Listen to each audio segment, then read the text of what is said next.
This podcast is being recorded on the traditional land of the Blackfoot Confederacy. This consists of the Kainai, Piikani, Siksika, and the Blackfeet in the U.S. We acknowledge the Stoney Nakoda, which consists of the Bearspaw, Morley, and Chiniki. We acknowledge the Tsuut'ina, who are Dene, and the Métis, Inuit, status and non-status from all of Turtle Island, and those who are visiting. We are all treaty people. Welcome to the Dave Leary Show.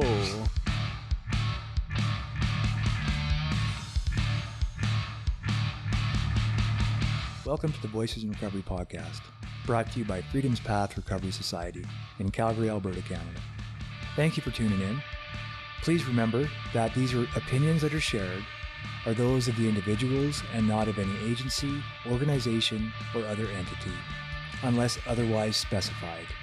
Also, if you're a minor, please check with your parent and or guardian, as you need to have permission to listen to these podcasts. We will potentially talk about violent subject matter, sexual content, and difficulties human beings face on their day-to-day lives in recovery.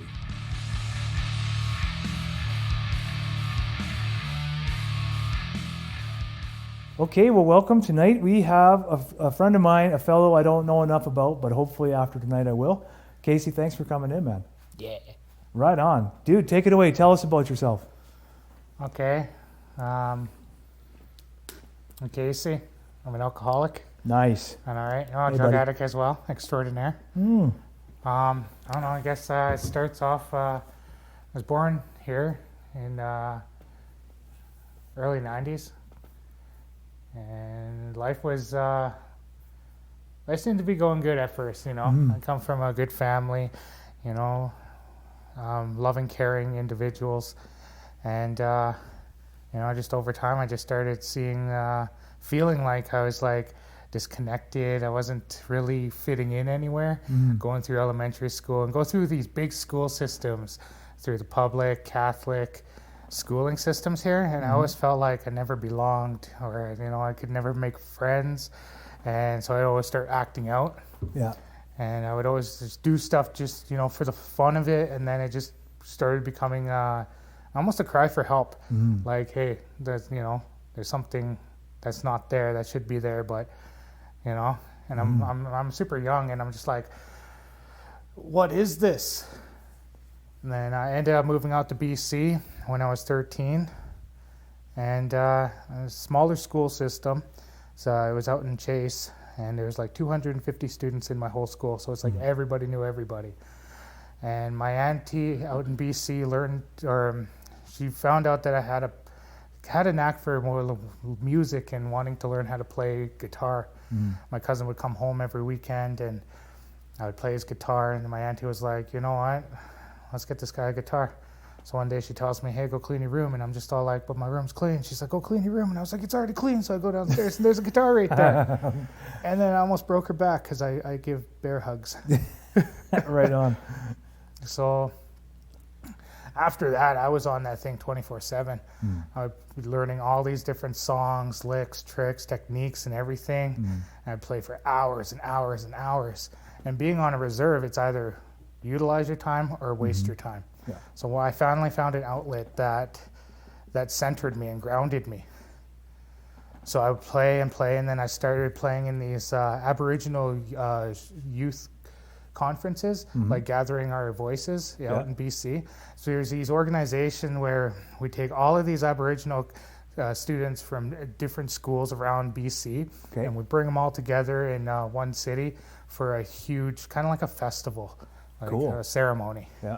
And there would be these showcases, and I would always play my guitar in these showcases, and I was starting to get like recognized. And I went to a summer school of music out in Kamloops, and it was the coolest experience, you know, learning how to play music. But through that, I started I started doing drugs, and I started drinking when I was 15, and that was kind of the start of it. It's a different kind of learning, man. That's all. Yeah. So I don't know, it was weird because when I was going through high school, I was a burnout. But when I started smoking weed, my grades shot up.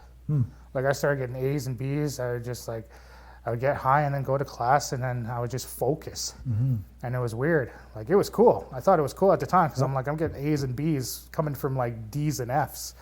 Yeah. And then I just kept going and going. Next thing I know, I graduate school, got my grade 12, and I started doing harder drugs, party drugs, and going to like house raves and stuff like that, parties and whatnot. Still playing my guitar, but I was starting to get more disconnected from the music, and it started becoming more of the party scene. So over time, I started doing more and more drugs. I kept trying to find work, couldn't find work. Tried going back to school. I failed at that, and for the longest time, I was just like, okay, what am I doing with my life? I started feeling like I was starting to get this dependency on alcohol and drugs, that I needed it in order to function. And this is when I was 20, 22. So I was just constantly back and forth from here in Calgary to BC. It was just that geographical change. Okay. Constantly, every couple months, every year, back and forth and back and forth. I never really had true stability in life. And then now I'm going to backtrack a little bit. When I was 13, I think this is the biggest, I would say, higher power moment I've ever had in my life. I was 13. I just moved out to my auntie's place in BC. I came here for a visit, and my mom wanted to drive me back. So just before we drove back, my mom was like, okay, let's go. So I told her, I said, I want to go see my dad. My mom and dad split when I was 6 months old. And I was 13. I was like, I want to go see my father. And she's like, that's weird, but okay. So we go over there. I go see my father. And I told my mom, I want him to come with us. And she was like, that's out of the question. And I'm like, no, I want him to come with us. So after some strong words, my mom agreed. And then all of us went out to BC. Next thing I know, 10 days later, they phoned me up and they're like, we're getting married. And I was like, that's the coolest thing ever. That's pretty cool. To get help get your biological parents back together after like 12 and a half years separation. I think that was the coolest thing, man. No doubt. I wrote on a certain high, if you will, over time, just on that one moment. And then got to learn who my father was. Our family showed him how to love again, because he lived on the reserve, and he was very strong-skinned, thick-skinned. Yeah. He never really showed compassion or care. First time I hugged him, it actually shocked him. Yeah. And he was like, "What's this? What's this?" Wow. And I was like, "Dude, it's a whole new world, man." That's wild, man. I know, right? Yeah. So over time, going back and forth and going through life, I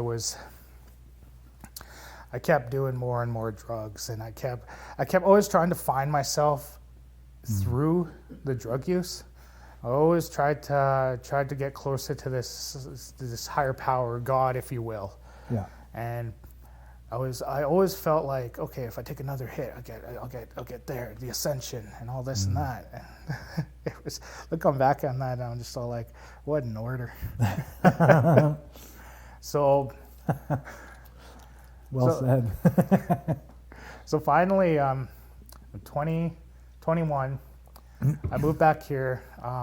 My father got really sick. We had no idea what was going on, because I never knew about alcoholism. I never knew about drug addiction or stuff like that. And my father was suffering a severe case of alcoholism and a bone cancer.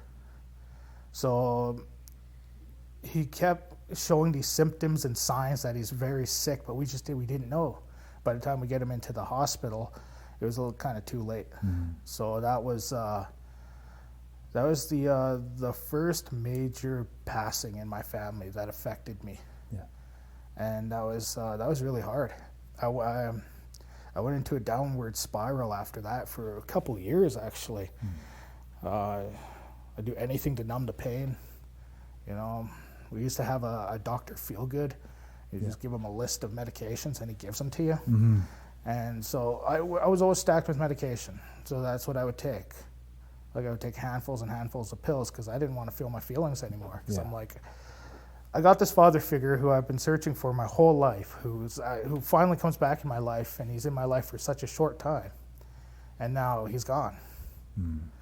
So I'm like, that hurts. No doubt, man. So It's a big deal.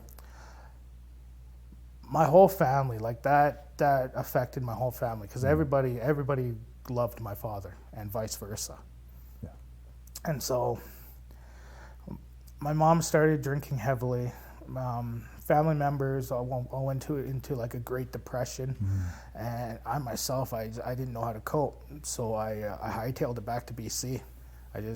For me, it was, my coping mechanism was I had to get away from family. As selfish as that sounds, I needed to get away. And I feel that was better for me to do that, because I had time to reflect, to cope, to kind of work through these feelings. And then over that time, I started looking for work, actually started trying to ground myself again. And I just, something was preventing me from it. Looking back now, that was me. I was preventing myself. So I started doing like a lot of cocaine and ecstasy and all these other drugs and stuff. And I was just trying to still numb my feelings, because I truly never got to the root of the cause of the pain. Yeah. That was me. So I always acted out. I was always the happy-go-lucky guy who was always happy and was all like, yeah, let's party, but just hiding a mask. I was hiding behind a mask. I didn't want people knowing my true pain. So, yeah, moving forward, I finally came back to Calgary with a huge drug addiction, living with my mom again. I had these tendencies, these I like to call them alcoholic tendencies of manipulation, lying, cheating, stealing, all that stuff. I learned that at such an early age, when I was 5, maybe 6 years old. Yeah. And that was my saving grace. Like I utilized those things. I thought those made me stronger. And so over time, like I was branded a thief. I was branded a liar and a stealer and a cheater. And I would always try to manipulate family against each other. And I'm always like, okay, I love my family, but why am I doing this to them? And I could never find out why I was doing these things. So over time, I'm finally getting over the passing of my father. It was like 23. I finally settled down. I'm stuck in one place now. I'm here in Calgary, and I'm trying to actually go to work, make a living, because I'm 23 years old. I've tried to go back to school numerous times. 4 times I've tried to go back to college and failed. Either a dropout, break an ankle, or addicted to some kind of pain medication or drug. And it never felt like I could win. I could catch a break. Yeah. I go to school, I get the student loan and whatnot, and then I drop out. And then, I'm building all this debt. And so the full downfall of my life leading up to the moment before I got sober was when I moved back to Calgary. I went to school to become a security guard, and I aced that. It was the first thing since high school that I amounted myself to. And I passed flying colors, got a job. I worked really hard at this subcontracted company. And, I got Employee of the Month out of 600 employees. And it's like, when I want to, I have a good work ethic. Yeah. I work hard. I love what I do. I try to find joy in what I do nowadays, even back then. But working at this one place, I was introduced to a certain group of people who did certain type of drugs. So I kind of fell into that lifestyle even more, going into methamphetamines and just stuff like that. And life seemed to be manageable when I was doing ecstasy, coke, crack, even when I was addicted to gravel and other prescription drugs. Once it hit methamphetamine, that's when my life just really spiraled down. Yeah. All my paychecks went to meth. Can I ask you what was so different I've never done meth or cocaine or anything, so what was the difference that you noticed between meth and cocaine and crack? Like what that caused that extra bit of spiral? Oh, so I'm a stimulant person. When I was doing drugs, I loved the stimulants. Yeah. I loved the stuff that would get me high, keep me high for a long period of time, and just give me energy. And cocaine was like I would say it was at the time it was the top of the list. But then I started doing crack, and after I started doing crack, I was like, okay, I get really high, but it lasts for like 20 seconds, and then I'm jonesing for hours. Yeah. And that was horrible. Okay. But once I got on meth, it's like cocaine and crack, but like way up here. Okay. It's like a whole new level. Yeah. I like needed a little bit to get me high, and then I was high for hours, and it was just at the time I thought that was a godsend. Yeah. I could see that. Yeah. So I always thought a little bit here, a little bit there, and then it turned into like so much more than that. Yeah. So I ended up stealing from family. I would never steal from stores and stuff because I was always like, oh, I'll get a criminal record and then I'll go to jail and then this. But my mentality was I'm stealing from family, and my mentality was they're family. They'll forgive me. Mm-hmm. And no, that was not the case. It's an interesting twist in the mind, eh? Yeah. Wow. Yeah, man. I don't know, it's just crazy, man, looking back on like all the times that like my mom would keep phoning me, and I would reject her calls because all I wanted to do was get high. I was hanging around this gang-affiliated drug house with murderers and rapists, and all I wanted to do was get high. All I wanted to do was party. I was just living in my own little world of everything's fine and dandy until I run out of the stuff. Yeah.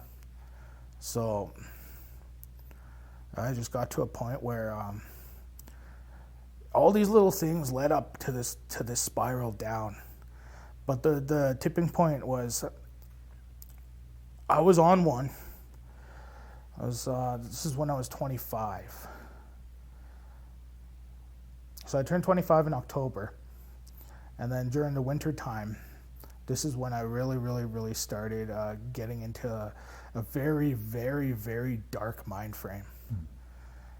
And I ended up getting this thought that, okay, I'm high. I'm out of drugs. I'm out of money. My mom goes to work. I have keys to her place. I have a ride. What do? I broke and entered my mom's place. And like the sober Kasey would never do that.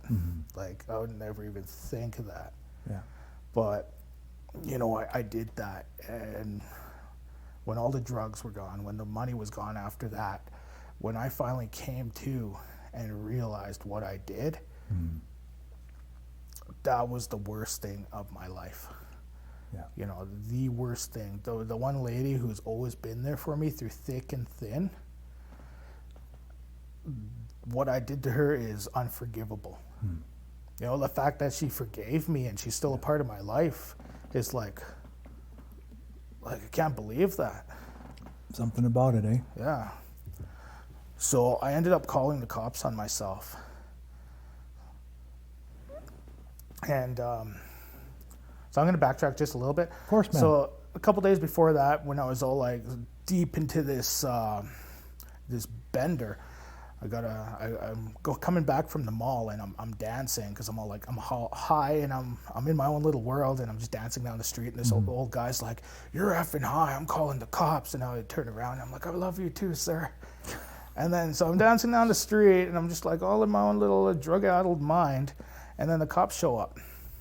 And they're like, "Sir, do you have ID?" So I put my wallet on the ground, I dance away from them, and they're like, "Sir, what's this?" And I was like, "That's the straw I used to snort methamphetamine." Wow. And the cops were like, I like how honest this guy is.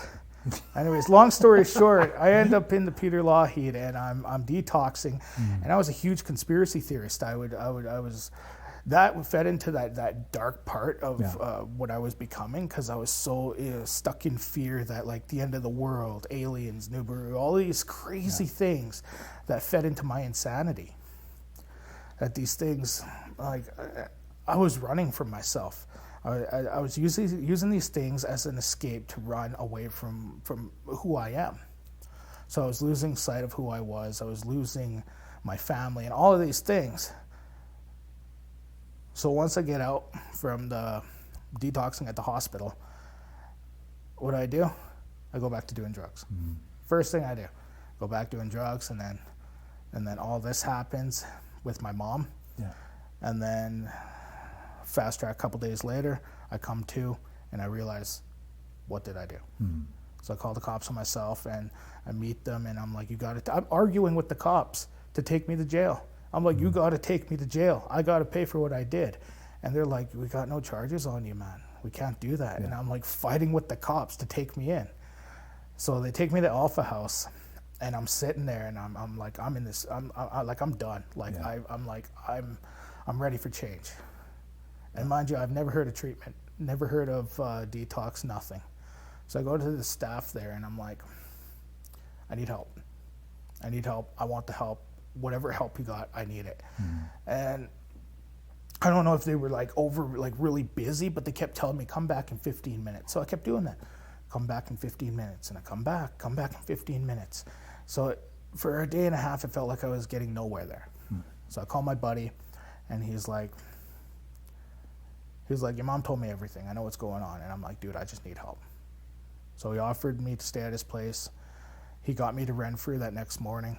I spent 7 days in Renfrew, and it was eye-opening because I never heard of these things, and I never knew of all the help that was out there in the city alone.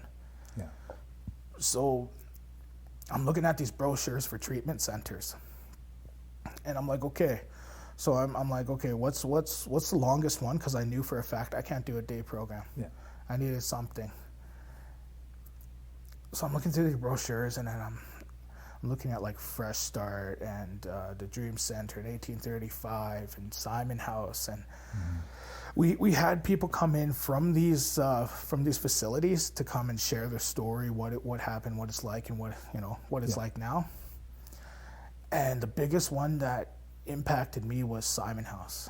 There was this one person, this one individual that used to work there who came and shared, and the one word he told of was, it built structure. And that's the one thing I knew that I needed in my life was structure. Yeah. So I kept calling Simon House every morning. I got in on the intake list. I kept calling. And then next thing, they interviewed me, and then they dropped me off in the front door of Simon House, and all these guys come running up, shaking my hand, telling me, oh, welcome home, you're in a great place. And I'm just like, I'm scared. I wasn't ready for that. And then that's when I really started changing, wanting to change. But the first time through treatment, the first time through recovery, it was all discovery for me. Yeah. Like discovering the steps, the big book, 12 and 12, the new way of life, and, all of these things. But I always had this reservation that I could always use like a gentleman. I could drink in moderation and stuff like that. So I was at Simon House for 6 months, working really hard. The whole God word, I understood there was something out there looking after me. From reflection on my past, I knew there was something out there looking after me. But I wasn't allowing myself to become a part of that, the spiritual aspect of the 12-step program. And just after 6 months, I went through the first 5 steps, job search. I started working, and one day I was just gone. I was like, I'm done. Because I got it in my mind that I'm not making enough money to pay my way for Simon House. I'm not making enough money. I'm not working enough hours, and I'm getting in this funk, and that stinking thinking starts happening. Yeah. So one day I just up and left. And I'll tell you, the most interesting thing that's happened was the second I used, I started off with one hit of a joint. The second I used, I felt all that hard work just wash away. Yeah. And it wasn't the 10 years of my addiction. It wasn't the 6 months of recovery. It was that single moment, knowing how powerless I am over a single substance. And through that, instantly brought me back to my drug of choice, which was crystal meth. Yeah. And then through that was like straight through rock bottom again. And I went through this huge funk, like all the guilt, shame, remorse, fear, anxiety, all of that came back instantly. Yeah. And I couldn't handle it, man. You know, all the times I should have died, all the times I should have overdosed, and all the times I should have, you know, been dead, and I'm still here. Yeah. You know, that showed me that I'm here for a reason. I've always searched for why am I here, that purpose, that single purpose of why Kasey Blackwater is on this earth. And that's when I knew I'm here to get sober. I'm here to live a good life. I'm here to love myself enough to not want to go down this road again. So, call back Simon House in like 2 weeks. And they tell me if I can make it to Renfrew by 7 in the morning, they'll save me a bed. So I turned to my mom, and I was at my mom's place at the time, and when I'm doing all this, and I told her, I need to go back to Simon House. First words that come out of her mouth were, I think that's the most honorable thing I think I've ever heard you say.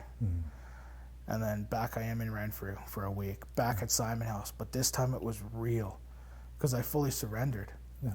Like, I don't recommend relapse, but my relapse has shown me, like, flat out, I'm powerless. I'm straight up powerless. I have one hit of a joint, one drink, anything. I might as well, you know, I'm back out. That's it. Yeah. You know, I am completely powerless, and it's not, for me now, it's not just an accepting of the fact or an omission that, you know, okay, I am powerless, and like I wrote out my step one, okay, this is the progression. It's a feeling now. Yeah. The feeling of the pain, the hurt, the anguish that I brought onto myself and others, that there's that pain. Just that little memory of what life could be if I so choose to go back out. Yeah. And I hold on to that. Up to this day, I hold on to that. I don't dwell on it or anything, but it's there. It's a part of me. Yeah. It is now a part of my soul. That is my step one reminder. Yeah. That there it is. And that right there was a godsend.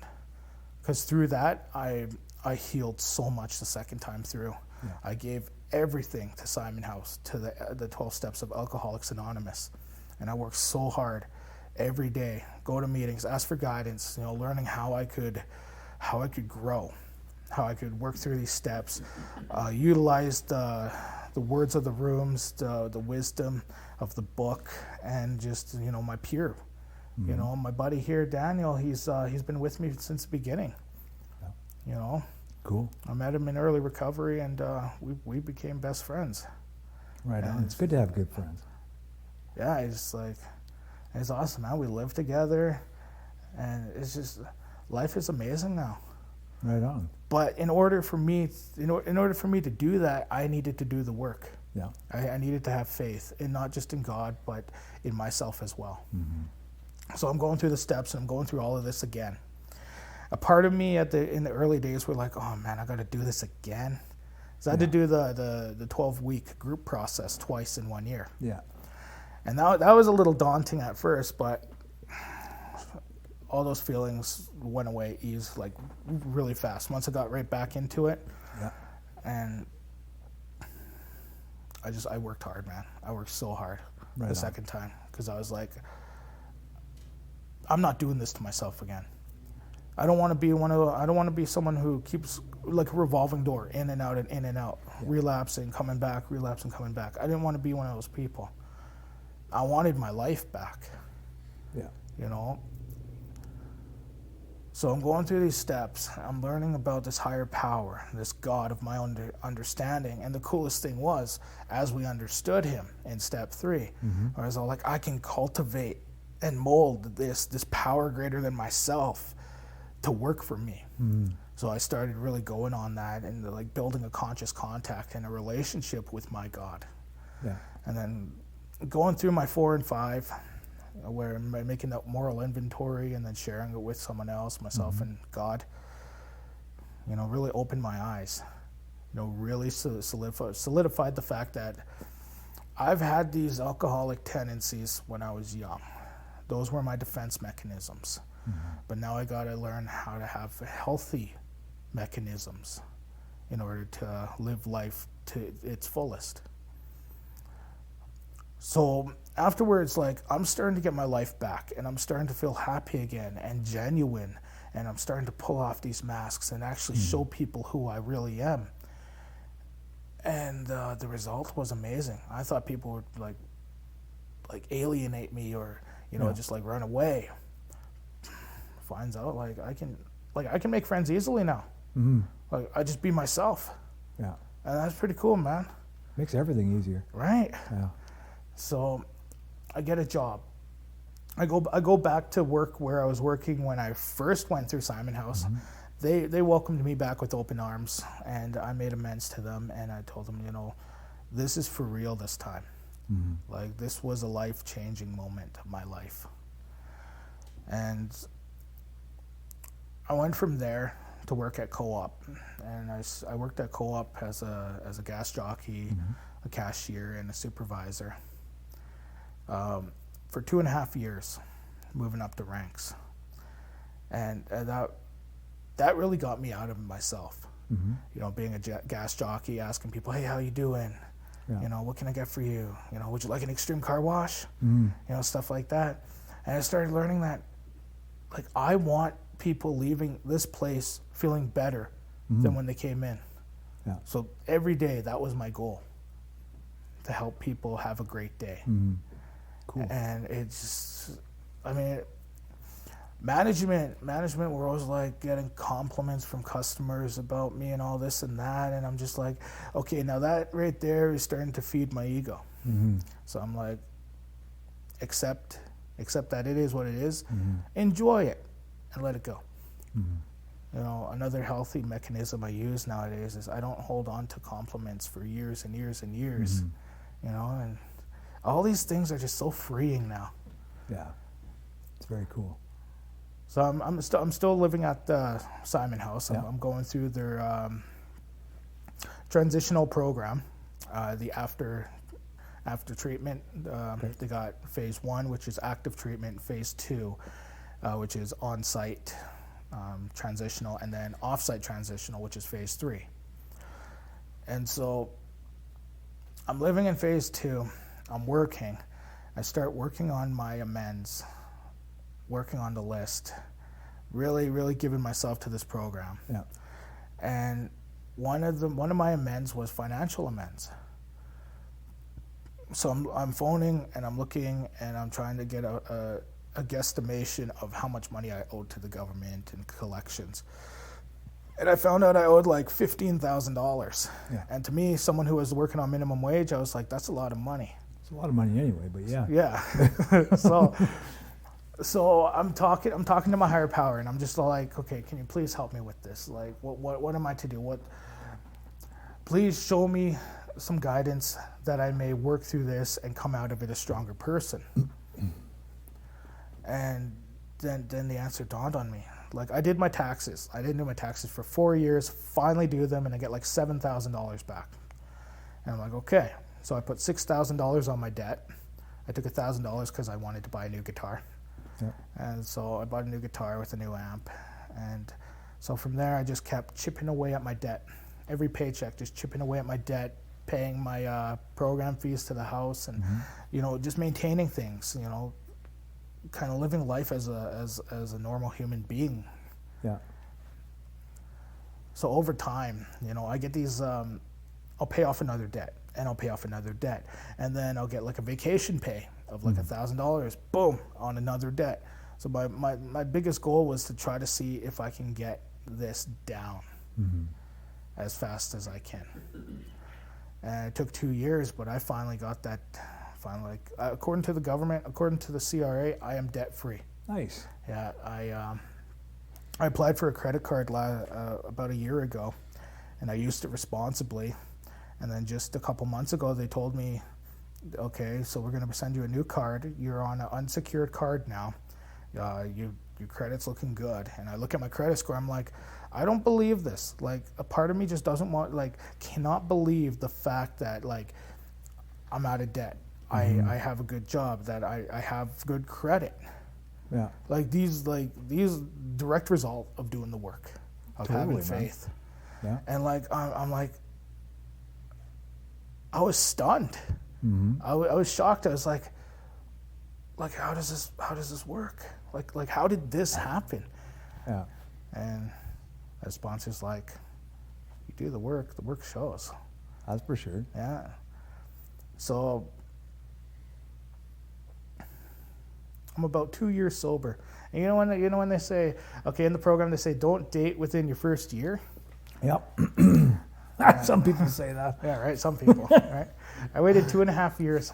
2.5 years. Yeah. So what happened was, okay, I moved out of phase 3 with my best friend over here and a couple other people. And we lived in this 4-bedroom duplex for about 10 months. And afterwards, I decided I want to go try to see if I can live on my own independently. Mm-hmm. Just learn. Like I'm constantly wanting to learn now. Mm-hmm. So I do that. I find a cheap place, and I'm living just in Sinalta, just by the Scarborough Church. So I'm living there. I'm going to meetings. I'm working, and I'm learning how to live by myself. But then I was lonely. I was really lonely. And before I would even think about going on a dating site or trying to find someone, it was I asked my God, I was like, just give me something to love. Next thing, these 2 cats pop in my life. Nice. Yeah, my buddy's like, hey man, do you know anybody who would be able to take care of these cats? I'm having a kid and we can't have the cats. And I was just like, dude, you're talking to the right person. Yeah. So then he asked me, he's like, well, what are you gonna name them? And I was like, Salmonella. And he's like, can you find something better? And I was like, I don't want to. There is nothing better. Right? Salmonella, those are great names. So their full names are Samuel and Elizabeth. Gotcha. But I call them Salmonella. Salmonella is way better. Yeah. So I get these cats, and when I first got them, they did not like the fact that they moved. Mm-hmm. Like new house, new owner, all of this. Ella is a very selective cat, and she looks like she's perpetually angry all the time. But that's just how she is. Yeah. Until I piss her off. I try not to, but sometimes I can't help it. I play too hard sometimes. Anyways, so cats are temperamental little pricks anyway. Yeah. Yeah. That's why we love them. Yeah. So I'm learning how to deal with these cats and learn how to love them.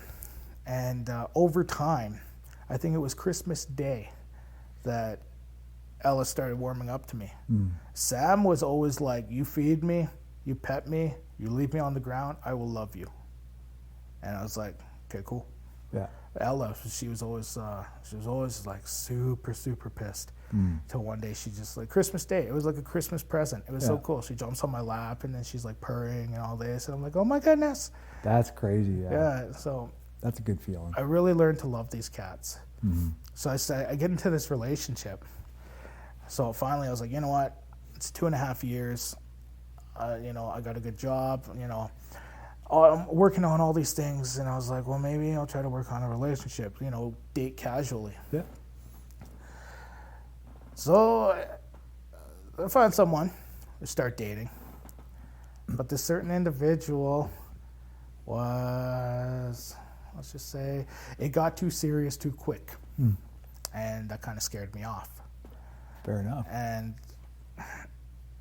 through the whole breakup thing, like I try to be God conscious. Like I try to do things, have people's feelings in mind, and looking at the bigger picture and playing the tape through. I take all of these factors into account when I'm making decisions now. Mm-hmm. Like, is this best for all parties, not just myself? And I, with the power of prayer, meditating, I realize that I'm better off right now, single, working on my future. Because I spent 10 years out of my life, from when I was 15 till I was 25. I sobered up when I was 25 years old, both times, twice in the same year. And this time around, I was like, okay, I need to stay focused. I want to build a future for myself. I went through college 4 times and I failed. Yeah. You know, I don't want to do that again. But I needed to find something that I was passionate about. And I've always been passionate about recovery, helping people and being there and seeing people grow. And it's just, there's such a beauty about it that you meet these people when they first come in, and then they get the light back in their eyes, and then you see them and then again, and it's the coolest thing ever. Absolutely amazing. It's that right there shows me that there is a God, that God exists. So I learned these things, and when I put my mind to something, I will do it. If I have my heart and soul put into something, I get it done. And that's something I never knew about myself until I started living sober and doing things, making decisions while I'm sober. So I'm making amends to family, and you know, I'm really trying to give back to family. And it took 2.5 years for my grandma. My grandma always saw through all my BS.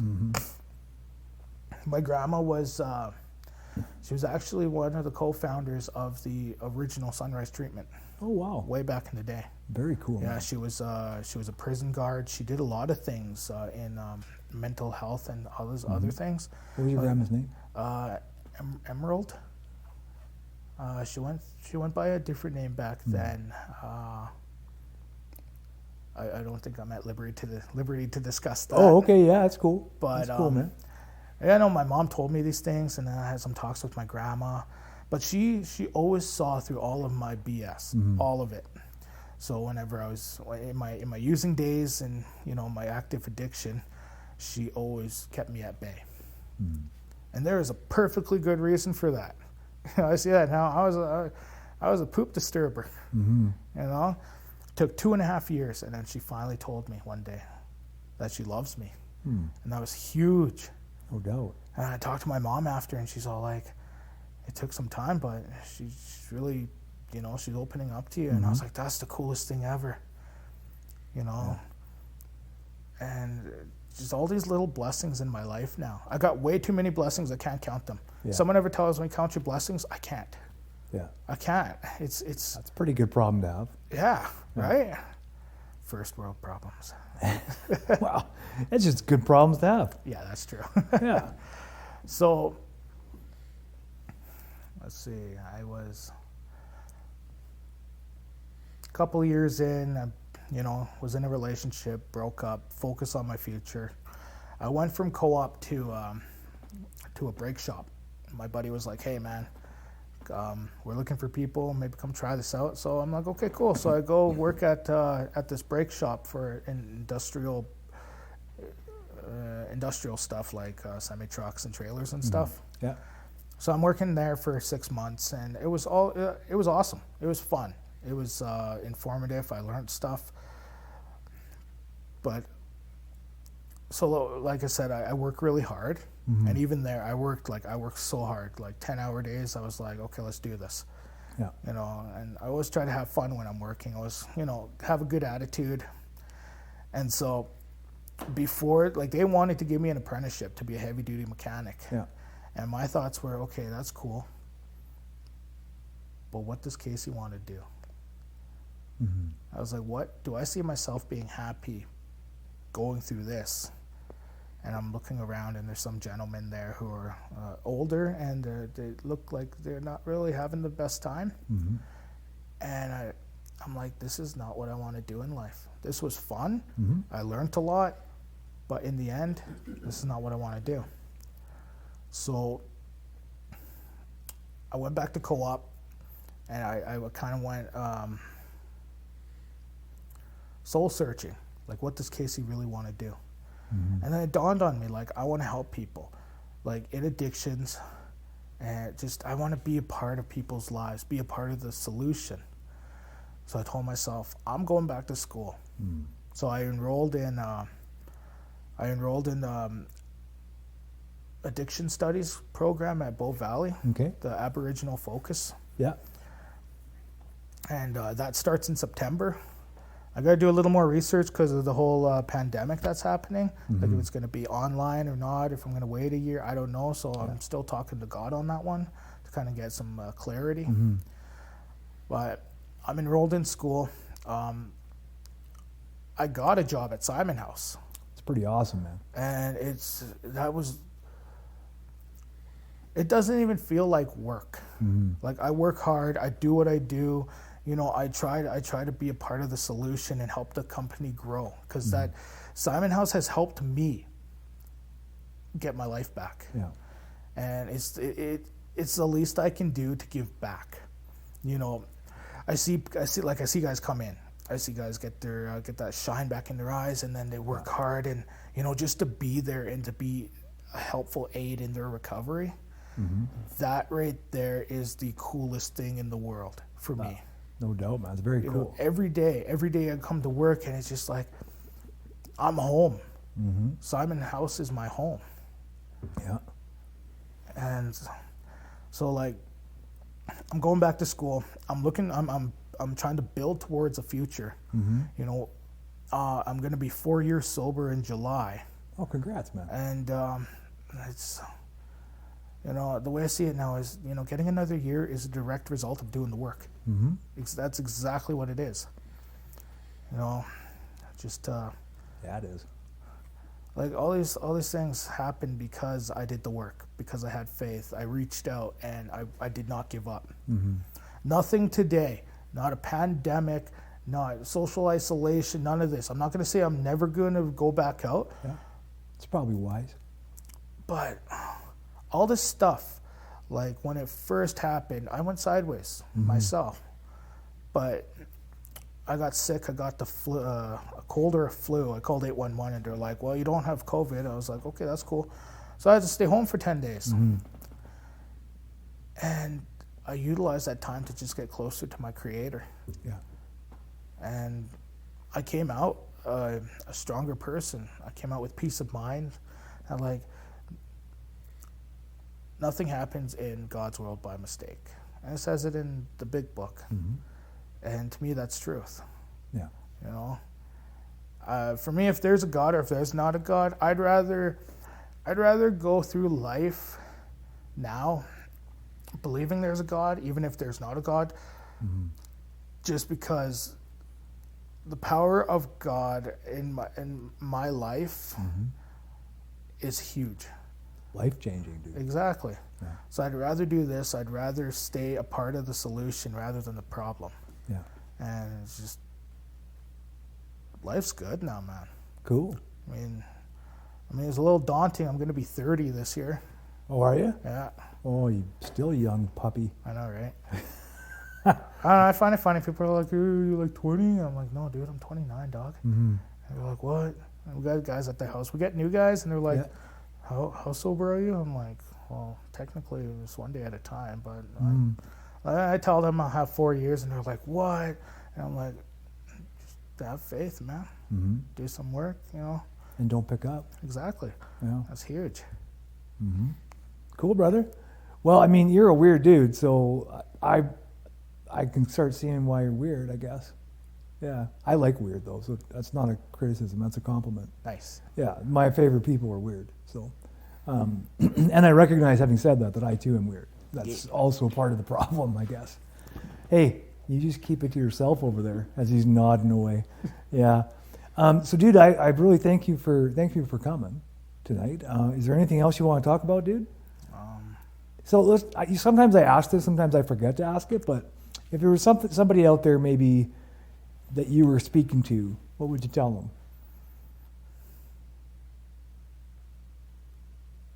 Reach out. No. When that phone is 10,000 pounds, reach out no matter what. You know, don't give up. Like, don't ever give up. You know, if we fall down, don't give up. I fell down.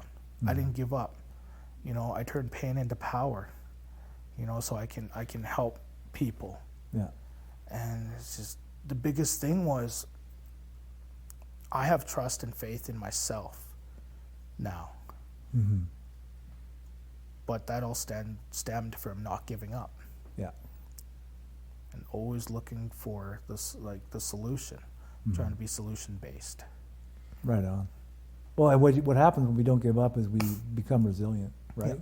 Like, I mean, that, and human beings are, God, we're resilient, Yep. right? We just keep fucking bouncing back, Oh yeah. right? We're like, we're not ready to go yet. Yeah. So, and that's good, because we need that, right? Especially in recovery. You got to have the attitude that you're just not ready yet, Yep. right? Because the drug, the booze, whatever it is, it could easily just end it, right? So, good for you, man. It's good to know you, dude. What is it like right now at Simon House? I don't know why it took me a second to remember that. With the pandemic and everything, how's it affecting you guys?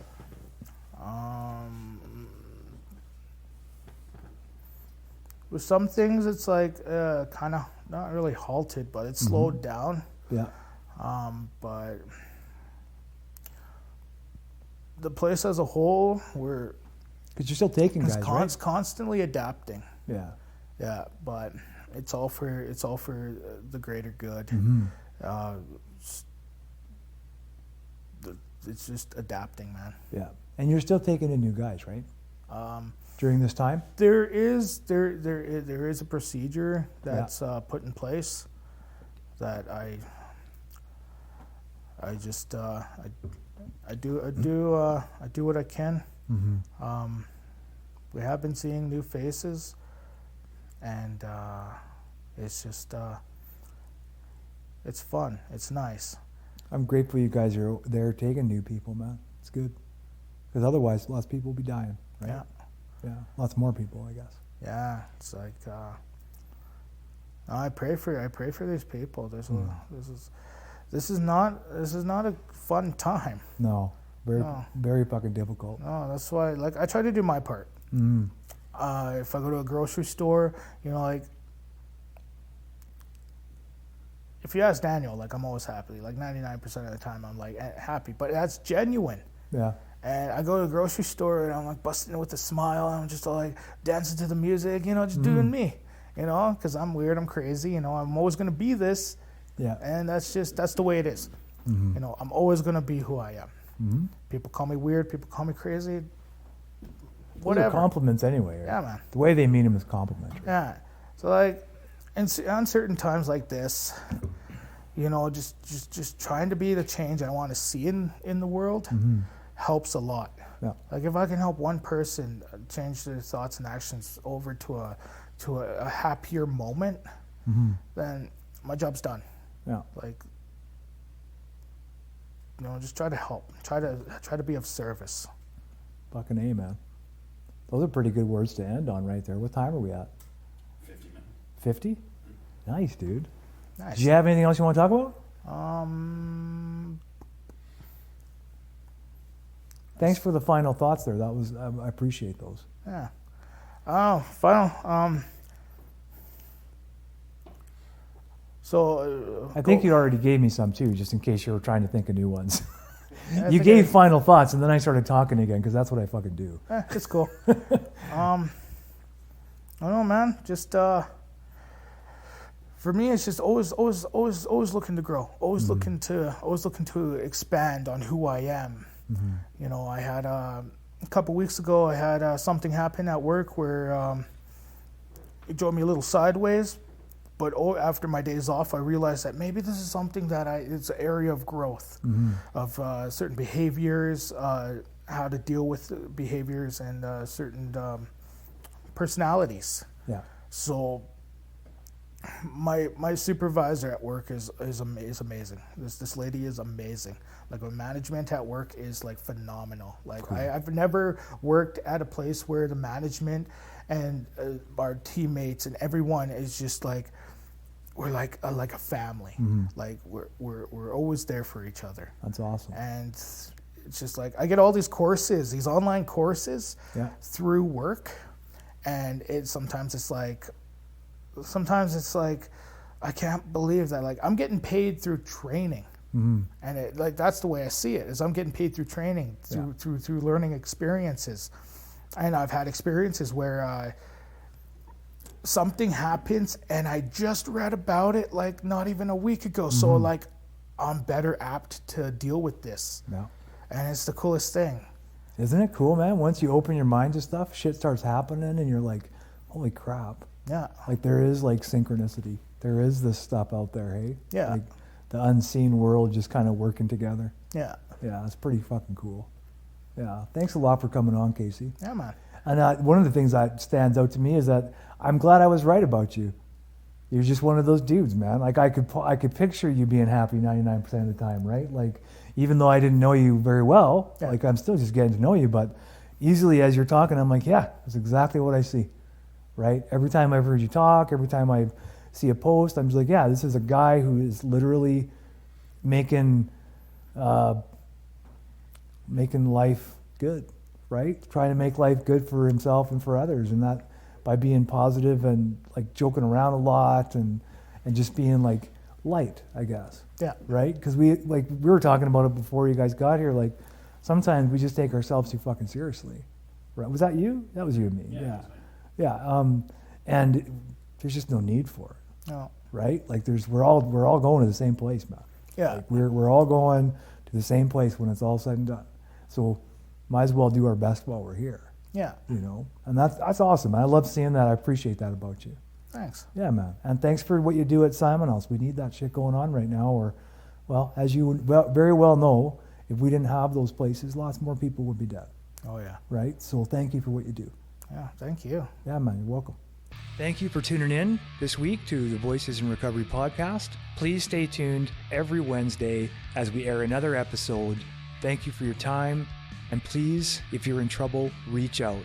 If you need to contact us at www.freedomspathrecoverysociety.ca, or you can look for us on Facebook under Freedom's Path Recovery Society.